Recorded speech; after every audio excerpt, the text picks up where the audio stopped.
Hello, how y'all doing? I want to talk today about Gary, Indiana. Now, what they're saying is that Gary, Indiana, is a slum. Okay, that's what they're saying, which technically it is because, the main industries, whatever, have moved out and people just abandon their property or whatever. But see, the way I see it, it is a gold mine. It is definitely the answer to the homeless problem.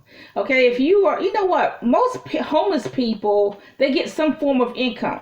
They either get a disability check, they either get a retirement check, or they get welfare or something. But they not totally broke out there. They're selling drugs or whatever, selling sex or whatever.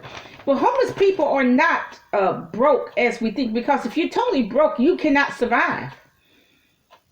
But what, 2 days? You cannot survive out here but about 2 days.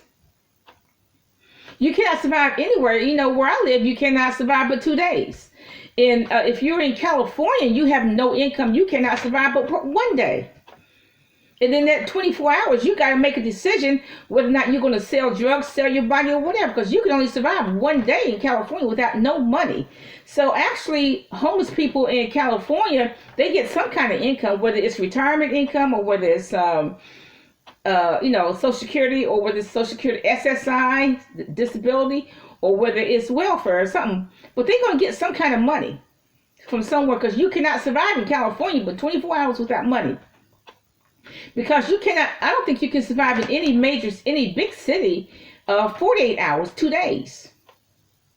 Unless without money. You cannot, not 2 days.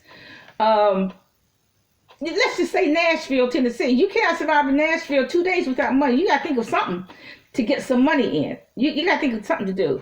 So Gary, Indiana is actually the solution to the homeless problem. Definitely in Indiana. And look, in fact, there's 2 states I don't understand why they even have a homeless problem. It's Indiana and Tennessee. Because Tennessee and Kentucky, there's no reason to be homeless. Because you can always buy properties that's been abandoned 30 years ago. And you can probably pay $300 for it. In Kentucky and Tennessee, in Alabama, you can pay just $45 for an abandoned lot. $45, okay? So there's certain states where there's no reason to be homeless, because you can buy these abandoned properties so dirt cheap. But Indiana, I do not understand. Now, if you're homeless in Indiana, you can buy you can buy some of those tax delinquent properties and abandoned properties in Gary, Indiana. If you're homeless in Los Angeles or Portland, Oregon, which they have a big homeless problem, they're going to freeze anyway. Portland, Oregon is cold. Gary, Indiana is cold. So people in Portland, why are you dirt poor and living in a tent in Portland, Oregon, when you could just buy something in Gary, Indiana? You could buy an abandoned property somewhere in Gary, Indiana, and do something with it. I don't know what the rules are in Indiana. I have to look them up. So I urge you, if you're homeless in Los Angeles, Portland, Oregon, or Washington, D.C., anywhere, do some research first. Go use Google, go to the library, it's all free.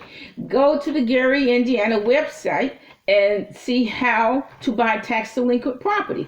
Now, a lot of times these properties are sold a certain time of the year. So you have to look that up too. Okay? So I do urge you, the way I see it, it's a gold mine. If I was in Indiana, Gary, Indiana, I certainly would buy a bunch of those properties. Because you got to understand, if you're homeless, the government's not going to do anything for you. And I wish black people would get that through their head. Government's not going to do anything for you. The government doesn't even like you. Okay? Nobody likes you. Nobody likes blacks. Okay? The elite doesn't like blacks. They like our music. They like our sports ability. But nobody likes blacks. Okay? So the government, who enslaved us 400 years ago, they don't even like us. Okay? How can you trust a government that enslaved a group of people? How can you even trust a government like that? Okay, so the government cannot be trusted to help blacks. Okay, so I'm telling blacks, you better help yourself. Okay, I'm urging you, if you're homeless anywhere, whether you're homeless in Washington, D.C., Los Angeles, or Portland, Oregon, go to the library and look up Gary, Indiana, and see if you can buy some of those properties. That solves your homeless problem right there. You know, when foreigners come over here, they don't see things like the way we see them. For example, in this particular area, there was this area, south side, near the blacks, of course. They had a lot of business. They were shabby though. I mean, if I wanted the business, I would not have gone to one of those properties. I wouldn't have had a business because they're too shabby for me. But foreigners don't see that. You know, they all those shabby buildings that I wouldn't have and nobody else, black person would have, is being taken over by Central Americans, some by Indians and Koreans. Okay? Because the buildings are already built. They don't see things like the way we see them. We see them as a shack, not fit for a store. They see them as, oh, what a nice grocery store. This is a good building. I can do something with it. Okay? So they see it totally different than we do. There's this building. It's a total shack. I wouldn't have any kind of store in there. But either Indians, I think they're Indians or Pakistani, got that little shack, and they sell to blacks all night. Blacks stand in line to buy that junk, buy that nasty food, and buy the 5-year-old candy. They stand in line to buy that nasty stuff. Okay, but see, and the Indians make a lot of money off of it. Okay, just from blacks buying junk, and that's all it is junk. Okay, so but it's located right in the black community. But like I said, blacks can do that. But like I said, we have. We have more discriminating taste. Now, I would not have a business like that. A shack selling nasty stuff to the black. I wouldn't have a business like that. A shack selling nasty food to the black community. I would not have. I don't care how much money I could make. I just wouldn't have anything like that. But the Indians have it, and they sell to blacks all night. Blacks are in line trying to get that nasty candy when they can go to Kroger or Food Line or Walmart and buy fresh candy, fresh cakes. I mean, you can buy a package of Snowball cakes at Walmart. When you get 6 to 12, you can buy a whole package of those at Walmart. But yet they go to the store and buy a package of Snowballs for $1.89. When if you bought it at Walmart, you would just pay like 32 cents. But see, the foreigners don't see things the way we see them. We see it as a shack, not fit for human habitation or whatever. And they say, well, we can have a store here. They think differently than we do.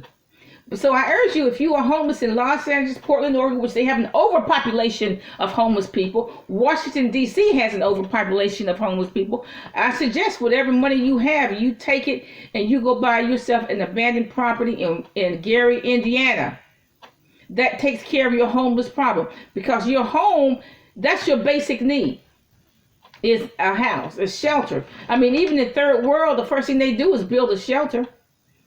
It's just brick and straw, but it's theirs. So having a home and not being on the street is basic. Okay, so I do urge you to do that. Have a nice day.